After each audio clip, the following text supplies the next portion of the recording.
Hey everyone, and welcome to my channel. Today, I'm going to show you how to link your YouTube channel to your Instagram profile.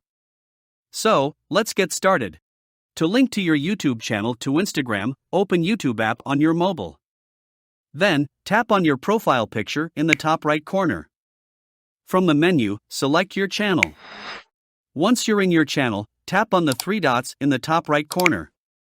Select Share and then, Copy Link. Now, open the Instagram app and tap on your profile picture in the bottom right corner.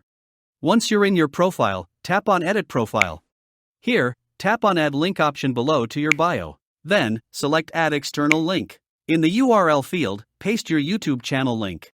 In the title field, type YouTube. Finally, tap on the Done button.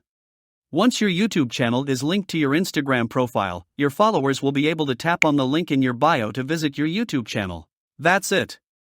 You've now successfully linked your YouTube channel to your Instagram profile.